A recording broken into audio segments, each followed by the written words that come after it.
ওম নমঃ শিৱায় নমস্কাৰ বন্ধুসকল পুনে এটা গুৰুত্বপূৰ্ণ ভিডিঅ'লৈ স্বাগতম জনাইছোঁ। আপোনালোকে সকলোৱে গম পাইছে বা জ্ঞাত হয় 8 এপ্ৰিল তাৰিখে ডাঙৰ সূৰ্যগ্ৰহণ হ'বলৈ গৈ আছে আৰু এই সূৰ্যগ্ৰহণৰ সময়ত কোন ৰাশিৰ ওপৰত কেনে ধৰণৰ সূৰ্যগ্ৰহণৰ প্ৰভাৱ পৰিব, কি ক্ষেত্ৰত সাৱধানতাৰ অৱলম্বন কৰিব আৰু এনে কিছুমান ভুল আপোনালোকে নকৰিব, নহ'লে ঘৰখনলৈ বিপদ নামি আহিব পাৰে। গতিকে সকলোখিনি তথ্য আপোনালোকে এই ভিডিঅ'টোৰ জৰিয়তে জানিবৰ বাবে ভিডিঅ'টো প্ৰথমৰ পৰা শেষলৈকে চাই থাকিব। যদি আপোনালোকে আমাৰ এই চেনেলটোত প্ৰথমবাৰৰ বাবে চাইছে চেনেলটো ছাবস্ক্ৰাইব কৰি দিব। ভিডিঅ'টো ভাল লাগিলে লাইক এটা কৰিবলৈ নাপাহৰিব। প্ৰথমতে আপোনালোকক জনাব বিচাৰিছোঁ, গৰ্ভৱতী মহিলাসকলে সূৰ্যগ্ৰহণৰ সময়ত কেতবোৰ কিছু নিয়ম বা কাম কৰিব নালাগে। গৰ্ভৱতী মহিলা সূৰ্যগ্ৰহণৰ সময়ত ঘৰৰ পৰা ওলাই আহিব নালাগে বা ওলাই যাব নালাগে। এই সময়ছোৱাত খাদ্য আৰু ৰন্ধাৰ পৰা আপোনালোকে বিৰত থাকক বুলি কৈছে। সূৰ্যগ্ৰহণৰ সময়ত বেছি কাম নকৰিব, কিন্তু জিৰণি লওক বুলি কৈছে। শান্ত কৰি ৰাখক নিজকে। সূৰ্যগ্ৰহণেই হওক বা চন্দ্ৰগ্ৰহণেই হওক, আপোনালোকে খালী চকুৰে সূৰ্যলৈ আপোনালোকে চাব নালাগে। গতিকে এই কথাটোৰ প্ৰতি ধ্যান ৰাখিব।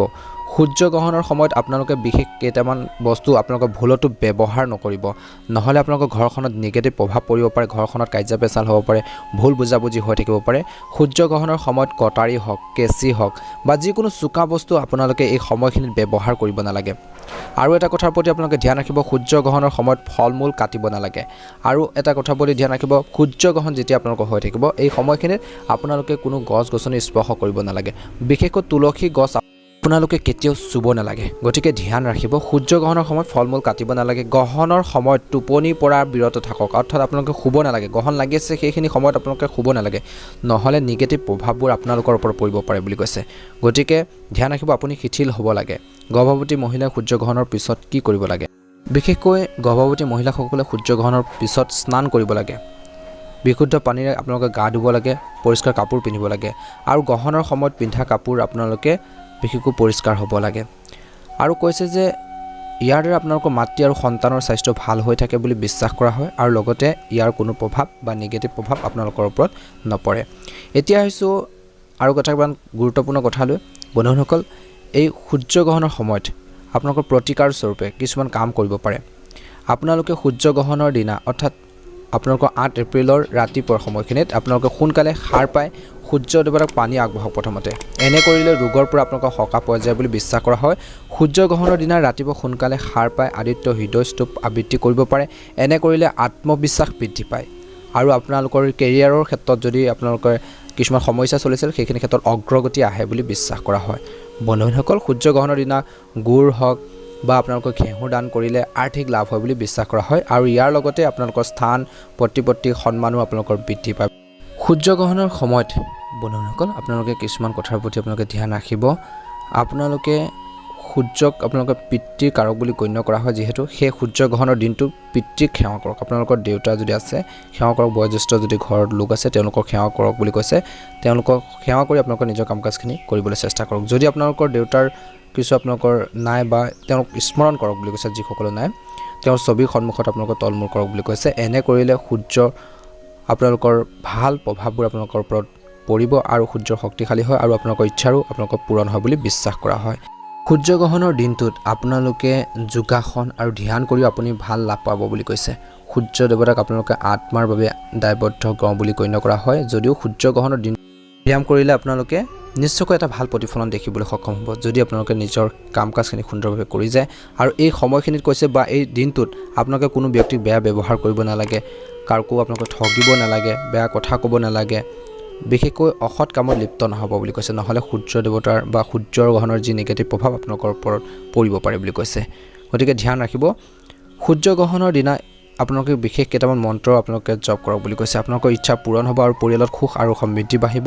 ইয়াৰ সমান্তৰালকৈ এই মন্ত্ৰ আপোনালোকে জপ কৰি আধ্যাত্মিক আৰু মানসিক শান্তি বাবে আপোনালোকক শুভ বুলি গণ্য কৰা হয়। গতিকে এই মন্ত্ৰকেইটা আপোনালোকে জপ কৰক, মনতে এটা ভাল প্ৰতিফলন দেখিব। যদি আপোনালোকৰ চকু হওক, বিশেষকৈ হাৰ্টৰ কিছু সমস্যা আছে, পেটৰ সৈতে জড়িত সমস্যা আছে, তেন্তে এই মন্ত্ৰটো জপ কৰি লাভৱান হ'ব পাৰে বুলি কৈছে। আপুনি প্ৰতিদিনে সূৰ্যৰ গ্ৰহণৰ এই মন্ত্ৰ আপোনালোকে জপ কৰিব পাৰে। বন্ধুসকল, এটা ভাল প্ৰতিফলন দেখিবলৈ সক্ষম হ'ব। এতিয়া আহিছোঁ ৰাশি অনুসৰি আপোনালোকৰ এই দিনটোত অৰ্থাৎ সূৰ্যগ্ৰহণৰ দিনটোত কেনেধৰণৰ প্ৰভাৱ পৰিব সকলোখিনি তথ্য আপোনালোকে জানিব পাৰিব। প্ৰথম ৰাশিটো হৈছে মেঘ ৰাশি। মেঘ ৰাশিৰ লোকসকলৰ বাবে এই সূৰ্যগ্ৰহণ আপোনালোকৰ দ্বাদশ স্থানত হ'ব। ৰাশিফলত দ্বাদশ স্থান বিবেচনা আৰাম আৰু আপোনালোকৰ খৰচৰ সৈতে জড়িত। গতিকে এই গ্ৰহণে আপোনালোকক এটা ভাল প্ৰতিফলন দেখাব আপোনালোকে বিচৰা সুখ আৰু খৰচত আপোনালোকৰ প্ৰভাৱ পেলাব আপোনালোকে বিচৰা আনন্দ পোৱাত অসুবিধাৰ সন্মুখীন হ'ব পাৰে কিছু লোকৰ কিন্তু খৰচ বাঢ়িব পাৰে গতিকে ধ্যান ৰাখিব লাগিব প্ৰতিকাৰ স্বৰূপে এই গ্ৰহণৰ অশুভ প্ৰভাৱৰ পৰা হাত সাৰিবলৈ ঘৰৰ খিৰিকী দুৱাৰ আপোনালোকে খোলা ৰাখিব লাগে আৰু ঘৰত পৰ্যাপ্ত পৰিমাণৰ পোহৰ থাকিব লাগে বুলি কৈছে গতিকে ধ্যান ৰাখিব বিষ ৰাশি আপোনালোকৰ 11 নং আপোনালোকৰ স্থানত সূৰ্যগ্ৰহণ হ'ব বুলি কৈছে অৰ্থাৎ ৰাশিফলৰ একাদশ স্থান আপোনালোকৰ আয় আৰু ইচ্ছা পূৰণৰ লগত জড়িত সেই এই সূৰ্যগ্ৰহণে আপোনালোকৰ উপাৰ্জন আৰু আপোনালোকৰ কামনাত প্ৰভাৱ পেলাব আপোনালোকৰ যিকোনো ইচ্ছা পূৰণত অসুবিধাৰ সৃষ্টি কৰিব পাৰে গতিকে প্ৰতিকাৰ স্বৰূপে আপোনালোকে কাম কৰিব পাৰে সূৰ্যগ্ৰহণৰ অশুভ প্ৰভাৱৰ পৰা হাত সাৰিবলৈ ৰাতি আঁঠুৱাত 5টা মূলা বা 5টা আলমণ্ড আপোনালোকে পিছদিনা আপোনালোকে ৰাখি আপোনালোকৰ মন্দিৰ বা ধৰ্মীয় স্থানত আপোনালোকে দান কৰক বুলি কৈছে এটা ভাল প্ৰতিফলন দেখিব মিথুন ৰাশি আপোনালোকৰ দশম স্থানত সূৰ্য আপোনালোকৰ গ্ৰহণ হ'ব অৰ্থাৎ ৰাশিফলত দশম স্থানত আপোনালোকৰ কেৰিয়াৰ প্ৰীতি আৰু আপোনালোকৰ এটা ভাল প্ৰতিফলন দেখিব বুলি কৈছে আপোনালোকৰ স্বাস্থ্যৰ ক্ষেত্ৰতো প্ৰভাৱ পৰিব এই গ্ৰহণৰ প্ৰভাৱ আপোনালোকৰ পিতৃ মাতৃৰ কেৰিয়াৰতো পৰিব পাৰে বুলি কৈছে আপোনালোকৰ কেৰিয়াৰ সম্পৰ্কে সিদ্ধান্ত লোৱাৰ কিছু অসুবিধা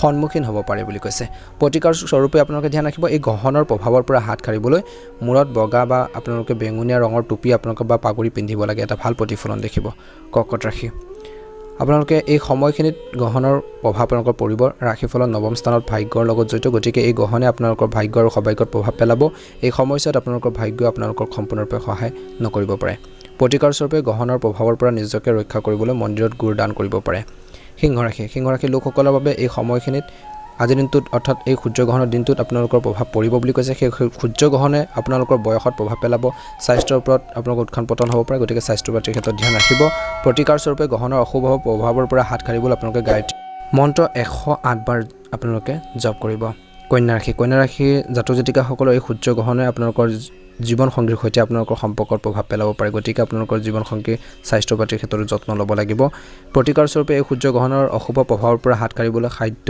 খোৱাৰ আগতে জুইত আপোনালোকে এটুকুৰা ৰুটি আগবঢ়াব লাগে বুলি কৈছে এটা ভাল প্ৰতিফলন দেখিব বুলি কৈছে তুলা ৰাশি জাতক জাতিকাসকলৰ এই সময়খিনিত আপোনাৰ বন্ধু শত্ৰু আৰু স্বাস্থ্যৰ লগত জড়িত বুলি কৈছে এই গ্ৰহণৰ প্ৰভাৱৰ বাবে শত্ৰুৱে আপোনালোকক আধিপত্য বিস্তাৰ কৰিবলৈ চেষ্টা কৰিব পাৰে সাৱধান হওক আৰু বন্ধু সংগ বজাই ৰাখিব লাগে বুলি কৈছে এই সময়খিনিত গতিকে কিছু সাৱধান হ'ব লাগিব প্ৰতিকাৰ স্বৰূপে এই গ্ৰহণৰ অশুভ প্ৰভাৱৰ পৰা হাত সাৰিবলৈ আপোনালোকে এটা কুকুৰক আপোনালোকে ৰুটি খুৱাব লাগে এটা ভাল প্ৰতিফলন দেখিব বৃশ্চিক ৰাশি আপোনালোকৰ পঞ্চম স্থানত সূৰ্যগ্ৰহণ হ'ব বুলি অৰ্থাৎ ৰাশিৰ ফলত পঞ্চম স্থানত জ্ঞান গুৰুৰ সন্তান আৰু আপোনালোকৰ বিবেচনাৰ লগত জড়িত আৰু লগতে ৰোমাঞ্চ আদি বিষয়ৰ লগত জড়িত গতিকে আপোনালোকৰ এই সকলোখিনি পৰিস্থিতি সূৰ্যগ্ৰহণৰ ফলত প্ৰভাৱিত হ'ব পাৰে গতিকে ধ্যান ৰাখিব লাগিব প্ৰতিকাৰ স্বৰূপে গ্ৰহণৰ অশুভ প্ৰভাৱৰ পৰা হাত সাৰিবলৈ আপোনালোকে শুভ ফল নিশ্চিত কৰিবলৈ আপোনালোকে কোনো অমাত জীৱ জন্তুক আপোনালোকে আহাৰ খুৱাওক বুলি কৈছে এটা ভাল প্ৰতিফলন দেখিব বা আপোনালোকৰ যদি চৌহদত আপোনালোকে পাৰিলে আপোনালোকৰ কিছু চাউল হওক বা আপোনালোকে কিছু দানা আপোনালোকে চৰাই চিৰিকটিক আপোনালোকে খুৱাবলৈ চেষ্টা কৰক ধনু ৰাশি আপোনালোকৰ চতুৰ্থ ঘৰত আপোনালোকৰ স্থান মাতৃ অট্টালিকা যান বাহনৰ সৈতে জড়িত সেই সূৰ্যগ্ৰহণে আপোনালোকৰ মাতৃৰ সৈতে সম্পৰ্ক আপোনালোকৰ মাটি অট্টালিকা বা যান বাহনৰ ওপৰত প্ৰভাৱ পেলাব গতিকে কোনো কামত আপোনালোকে মাতৃৰ সমৰ্থন আপোনালোকে পাবলৈ অলপ কষ্ট কৰিব লাগিব পাৰে প্ৰতিকাৰ স্বৰূপে সূৰ্যগ্ৰহণৰ অশুভ প্ৰভাৱৰ পৰা হাত সাৰিবলৈ আপোনালোকে আৰ্তজনক খাদ্য আপোনালোকে দান কৰক বা যোগান ধৰক মকৰ ৰাশি আপোনালোকৰ ৰাশিফলৰ তৃতীয় স্থানত অৰ্থাৎ ৰাশিত আপোনালোকৰ দেখা পোৱা গৈছে যে ভাই ভনী গতিকে এই সূৰ্যগ্ৰহণৰ প্ৰভাৱে আপোনালোকৰ ভাই ভনীৰ সৈতে আপোনালোকৰ সম্পৰ্কত প্ৰভাৱ পেলাব পাৰে মকৰ ৰাশি জাতক জাতিকাসকলে সেইখিনি ক্ষেত্ৰত ধ্যান ৰাখিব লাগিব প্ৰতিকাৰ স্বৰূপে এই সূৰ্যগ্ৰহণৰ অশুভ প্ৰভাৱৰ পৰা হাত সাৰিবলৈ ধৰ্মীয় কাম কাজত সহযোগ আপোনালোকৰ কৰা উচিত কুম্ভ ৰাশি আপোনালোকৰ এই সময়খিনি কৈছে ৰাশিফলৰ দ্বিতীয় স্থান আপোনালোকৰ ধন আৰু আপোনালোকৰ প্ৰভাৱৰ লগত জড়িত সেয়ে এই গ্ৰহণে আপোনালোকৰ আচৰণত প্ৰভাৱ পেলাব পাৰে এই গ্ৰহণৰ সময়ত কাৰোবাৰ লগত কথা পাতি থাকোঁতে নিজৰ ভাষা বা কথা বতৰা কওঁতে বিশেষ যত্ন লোৱাটো উচিত আপোনালোকৰ ধন সুৰক্ষিত কৰি ৰাখিব লাগে প্ৰতিকাৰ স্বৰূপে এই সূৰ্যগ্ৰহণৰ অশুভ প্ৰভাৱৰ পৰা হাত সাৰিবলৈ আপুনি নাৰিকল তেল বা কিছু আপোনালোকে বস্তু আপোনালোক পূজাৰ বস্তু মন্দিৰ বা যিকোনো ধৰ্মীয় স্থানত দান কৰিব পাৰে এটা ভাল প্ৰতিফলন দেখিব মীন ৰাশি জাতক জাতিকাসকলে সূৰ্যগ্ৰহণে আপোনালোকৰ প্ৰথম স্থান অৰ্থাৎ আপোনালোকৰ আৰোহিত হ'ব জন্মৰ তালিকাত প্ৰথম স্থান আত্ম আৰু শৰীৰৰ বাবে গতিকে এই সূৰ্যগ্ৰহণে আপোনাৰ লগতে আপোনালোকৰ শৰীৰত প্ৰভাৱ পেলাব আজি অৰ্থাৎ এই সূৰ্যগ্ৰহণৰ দিনা আপোনালোকৰ শক্তিৰ আপোনালোকৰ কিছু অভাৱ হ'ব প্ৰতিকাৰ স্বৰূপে এই সূৰ্যগ্ৰহণৰ অশুভ পৰিস্থিতিৰ পৰা হাত সাৰিবলৈ সূৰ্য দেৱতাক আপোনালোকে জল আগবঢ়াওক বুলি কৈছে এটা ভাল প্ৰতিফলন দেখিবলৈ সক্ষম হ'ব বন্ধুসকল যদি আপোনালোকে আমাৰ এই চেনেলটো নতুন হয় সাবস্ক্ৰাইব কৰি দিব ভিডিঅ'টো ভাল লাগিলে লাইক এটা কৰি দিব কমেন্ট বক্সত ওম নমঃ শিৱায় লিখি দিব আৰু সূৰ্যগ্ৰহণৰ যিখিনি নীতি নিয়ম আছে সেইখিনি নিশ্চয়কৈ পালন কৰিব এটা সুন্দৰ প্ৰতিফলন দেখিবলৈ সক্ষম হ'ব আপোনালোকৰ সকলোৰে দিনটো শুভ হওক